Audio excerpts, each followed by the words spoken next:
Engineering. कहते हैं हिंदुस्तान में हर तीसरा इंसान एक इंजीनियर होता है। अब चाहे वो इंजीनियरिंग अपने पैशन को फॉलो करने के लिए करे या अपने माँ बाप के सपने को पूरे करने के लिए। But you never know, college के 4 साल जब खत्म होंगे, तुम एक इंजीनियर होगे या एक स्टैंड अप कॉमेडियन, एक एक्टर या एक सिंगर, एक एंटरप्रेन्योर या एक यूट्यूबर। पर इन सब की शुरुआत होती है एक सपने से, और ये कहानी है उन्हीं करोड़ों सपनों में से एक सपने की। This is the story of my engineering. जुलाई 2016, ये कहानी है आज से 6 साल पहले की, जब मेरे भाई यानी कि दीपांशु राज / इक्लिप्स नोवा ने इंडिया का one of the most prestigious exam that is IIT JEE को क्रैक किया था। उसके रैंक कुछ 100 या 1000 में थे और दूसरी तरफ मेरी रैंक लैक्स में थी। एक तरफ जश्न और सेलिब्रेशन का माहौल था क्योंकि मेरे भाई को इंडिया का टॉप 3 कॉलेजेस में से एक यानी कि IIT दिल्ली मिलने वाला था, और यहाँ मुझे IIT और NIT तो क्या, एक गवर्नमेंट कॉलेज भी मिलना मुश्किल था। आज उस बात को 6 साल बीत चुके हैं। मेरे कॉलेज को कंप्लीट हुए 1.5 साल हो चुके हैं। बट आज मैं बहुत ही ज़्यादा खुश और सेटिस्फाइड हूँ अपने लाइफ से, बिकॉज जब मैंने कॉलेज ख़त्म किया तो मेरे पास 2 जॉब ऑफर्स थे विद अ डिसेंट सैलरी। आज मेरे कॉलेज को ख़त्म हुए 1.5 साल हो चुके हैं और आज भी मेरे पास 3 जॉब ऑफर्स हैं। तो welcome to a very fun series of story of my engineering.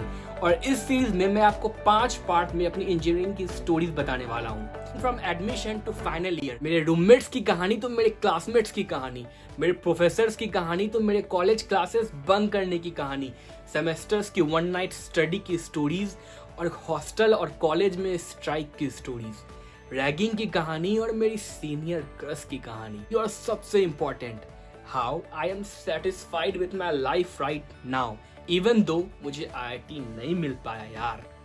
तो चलो शुरू करते हैं और देखते हैं स्टोरी ऑफ माई इंजीनियरिंग। तो जैसा कि मैंने बताया, साल था जुलाई 2016। नोवा अपने 1 साल के ड्रॉप ईयर के बाद फिटजी दिल्ली से घर लौट रहा था। मैं इसी कमरे में उदास बैठा था क्योंकि मेरे मार्क्स शायद नोवा के हाफ के भी हाफ नहीं आए थे। मुझे समझ में नहीं आ रहा था कि मैं क्या करूं। ऑब्वियसली मैं भी चाहता था कि मुझे भी एक अच्छा कॉलेज मिल जाए। अब लोगों का एक कॉमन परसेप्शन होता है, लाइक अगर मेरे भाई ने ड्रॉप करके IIT लिया है तो ऑब्वियसली मुझे भी सेम पाथ फॉलो करना चाहिए और मुझे भी ड्रॉप करके IIT या कोई भी अच्छा कॉलेज लेना चाहिए। उनकी जगह पे वो बिल्कुल भी गलत नहीं थे। अगर उनकी जगह मैं होता तो मैं भी अपने छोटे भाई या फ्रेंड को यही एडवाइस देता, क्योंकि एक पाथ सही है ना, वो मुझे दिख रहा है कि यहाँ पे सक्सेस मिला है, तो मैं भी एडवाइस करूँगा यार तुम भी सेम पाथ फॉलो कर लो। लेकिन मेरा मेंटल स्टेट क्या था वो उस टाइम पे सिर्फ मैं ही समझ सकता था। नहीं पता, इसका जवाब मेरे पास आज भी नहीं है। या शायद बोल सकते हैं कि एक बार खराब मार्क्स आने के बाद मेरा कॉन्फिडेंस लेवल जमीन के अंदर था। मुझे कुछ समझ में नहीं आया था कि मैं क्या करूं, लेकिन एक चीज़ श्योर था, मैं दोबारा से 11 और 12 को फिर से पढ़ना नहीं चाहता था। मैं भी चाहता था कि मुझे भी बहुत अच्छा कॉलेज मिल जाए, लेकिन मैं बस ड्रॉप नहीं करना चाहता था उस टाइम पे। और ये बात को मैं अपने फैमिली वालों को, अपने भाई को कैसे बताऊं मुझे समझ नहीं आ रहा था। और जब भी मैं उन पुराने बुक्स को देख रहा था या खोल भी रहा था तो अंदर ही अंदर मैं जोर जोर से रो रहा था। मेरी आंखें लाल हो जा रही थी। मुझे समझ में नहीं आ रहा था कि मैं करूं क्या, मैं किसको बोलूं, मैं कैसे करूं कि मुझे 12th ड्रॉप फिर से नहीं करना है। और इसी बीच मेरे भाई ने अपना इतना सारा स्टडी मटेरियल जो कि उसे फिटजी में मिला था मेरे जला के दे दिया। उसने मुझे बोला कि भाई देखो, ये फर्स्ट चैप्टर, सेकंड चैप्टर, ये मैंने टिक मार्क रखा है, ये मैं नोट्स बनाया है तुम्हारे लिए, तो सारा काम आसान है, तुम तो अब कर ही लोगे, बस इसे पढ़ना स्टार्ट करो और जल्दी से जल्दी तुम भी IIT निकाल लो। मैं उससे कुछ बोल नहीं पा रहा कि मैं बोला चलो ठीक है मैं करता हूँ। लेकिन मैं जैसे ही उस बुक को खोला, उसके नोट्स को खोला, मैं देखा फिर से वो सारे फॉर्मूलाज, सारे इक्वेशंस, मेरा दिमाग और मैं रोना स्टार्ट कर दिया। मैंने बहुत ही ज़्यादा हिम्मत जुटाया, शाम तक का वेट किया। एक्चुअली बचपन से मेरा ये थिंकिंग रहा है ना कि अगर मैं अपने भाई को बस कन्विंस कर सकता हूँ तो मैं अपने दुनिया में या अपने घर में किसी को भी कन्विंस कर सकता हूँ, बस मेरा भाई किसी भी चीज़ के लिए रेडी हो जाए। तो मैं दोपहर से शाम से मतलब 2-3 दिन तक मैंने बस कोशिश किया कि कैसे मैं अपने भाई को बोल पाऊँ बस एक बात कि मैं आईआईटी के लिए ड्रॉप नहीं कर सकता हूँ, मुझे नहीं करना है। समय बीतता गया और एक दिन शाम को मैं अपने भाई के पास जाता हूँ, अचानक से बोलता हूँ, वो टीवी देख रहा था, बिंसु मेरे से ड्रॉप नहीं होगा। वो बोला ठीक है। 2 चीज़ मुझे बोला, फर्स्ट सीएस और आईटी के अलावा कुछ मत लेना, सेकंड कहीं ये किसी लड़की के चक्कर में तो नहीं कर रहे तुम। मैं बोला नहीं यार। तो बोला ठीक है जाओ। बस हमारे बीच इतना सा कन्वर्सेशन हुआ और मैं बता नहीं सकता उस कन्वर्सेशन के बाद कुछ सेकेंड्स का वो कन्वर्सेशन था, सब बदल गया। मैं इतना ज़्यादा रिलैक्स फील कर रहा था, बहुत रिलीफ लग रहा था, मैं बहुत ही खुश था। अब मैंने घर में बता दिया कि क्या क्या करना है, मुझे नहीं ड्रॉप करना है। अब फाइनली आती है, चलो ठीक है ड्रॉप तो नहीं करना है, लेकिन अब क्या करना है। इस मोमेंट का मैं पिछले 1 साल से इंतजार कर रहा था। अब फाइनली जब ये मोमेंट आ चुकी है तो मुझे वियर्ड लग रहा है। व्हाई? बिकॉज मैंने इस कंपनी को अपना 1 साल दिया है। रेजिग्नेशन। तो फाइनली ये डिसाइड हो गया कि मुझे ड्रॉप नहीं करना है। लेकिन अब ड्रॉप नहीं करना है तो सबसे बड़ा सवाल खड़ा होता है, भाई अगर तुझे इंजीनियरिंग करना है, ये तो मेरा श्योर था, तुझे ड्रॉप नहीं करना है, यानी कि तुझे आईआईटी तो मिल नहीं रही है, ना ही एनआईटी मिल रही है, ना ही कोई अच्छी गवर्नमेंट कॉलेज मिल रही है, तो तुझे क्या करना है? अब आगे क्या? इस मार्क्स 82% के बोर्ड्स के मार्क्स और ये 92,000 के रैंक में कहाँ जाओगे, क्या करोगे? अब ये सवाल था। मेरे भाई को तो मैं काउंसलिंग में गया था आईआईटी दिल्ली में, देख के आया, आईआईटी दिल्ली बहुत खूबसूरत था। और उसके बाद में अब डिसाइड करना स्टार्ट किया कि अब मुझे क्या करना है। मैंने बहुत सारे कॉलेजेस देखे, बहुत सारे प्राइवेट कॉलेजेस देखे, कहीं पे मेरे मार्क्स कम है। मैंने बहुत सारे स्टेट गवर्नमेंट का भी एग्ज़ाम दिया था। स्टेट गवर्नमेंट यानी कि स्टेट बेसिस पे जो कॉलेजेस मिलते हैं उन कॉलेजेस के लिए, इंजीनियरिंग कॉलेजेस के लिए।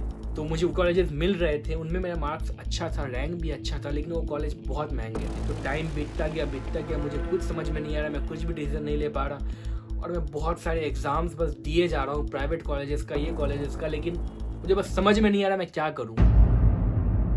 और कुछ महीने बीत गए। उधर नोवा आईआईटी दिल्ली में जाके रहना भी स्टार्ट कर चुका था।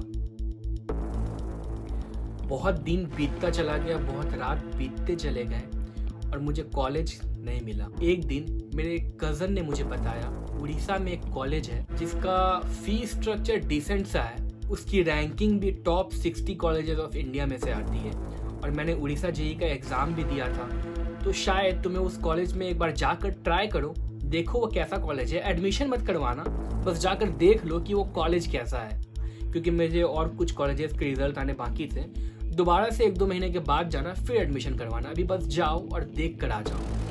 तो मैं अपने कज़न के साथ, दूसरा कज़न जिसका नाम आर्यन है, मैं उसके साथ गया कॉलेज को विज़िट करने के लिए।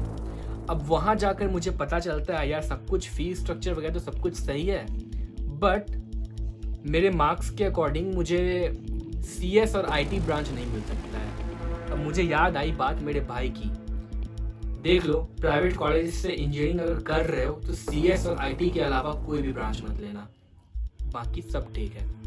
अब मुझे समझ में नहीं आया कि मैं क्या करूं और मैं बस कॉलेज, याद रखना मैं बस कॉलेज देखने के लिए गया था, लेकिन उस टाइम पे पता नहीं मुझे क्या हुआ, whole destiny and divine forces of the universe forced me, भाई ये कॉलेज बेस्ट है, यही तुझे जिंदगी दिलवाएगा। एंड आउट ऑफ नोवेयर पता नहीं क्या क्या सोच के मुझे ना सीएस मिल रहा था, ना मुझे आईटी मिल रहा था, ना वो कॉलेज मेरे बहुत ही ज़्यादा पसंद का था। पता नहीं क्यों मैंने एडमिशन ले लिया and branch electrical and electronics department of engineering.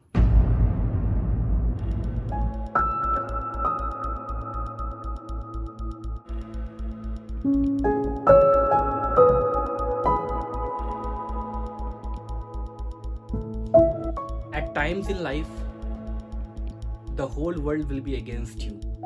आपके फैमिली, फ्रेंड्स, ये आपके दुश्मन नहीं है, वो भी आपका भला ही चाहते हैं। इट्स जस्ट आपके थॉट प्रोसेस और उनके थॉट प्रोसेस में थोड़ा सा डिफरेंस होता है। और कभी कभी हमें वही करना चाहिए जो हमारा दिल और दिमाग चाहता है, even though the whole world will be against you, and I'm sure you will not regret that decision. जब मैं और आर्यन ट्रेन में जा रहे थे तो हम लोग सिर्फ एक बात डिस्कस कर रहे थे, यार कुछ भी हो जाए, इलेक्ट्रिकल और सिविल ये दो ब्रांच तो नहीं ही लेना है। कॉलेज में एडमिशन लेना मेरे लिए लाइफ का one of the most toughest decision में से था, एंड दैट टू एक ऐसे ब्रांच और एक ऐसे कॉलेज में जहाँ मेरा मन तो बिल्कुल भी नहीं था, क्योंकि वो IIT नहीं था, ना ही वहाँ पे CS और IT मुझे मिल रहा था। And guess what, today I am a pretty good software engineer at a very good company and with a very good package. But how? Well, to know this, you have to watch the next part of story of my engineering. But उसके पहले कुछ important काम कर लेते हैं। इस moment का मैं पिछले 1 साल से इंतजार कर रहा था, और फाइनली जब ये मोमेंट आ चुकी है तो मुझे वियर्ड लग रहा है। Why? Because मैंने इस कंपनी को अपना 1 साल दिया है। Resignation. Okay, so here काफ़ी टाइम से ट्राई कर रहा था यार, फाइनली ये हुआ। And it says your resignation request has been submitted successfully.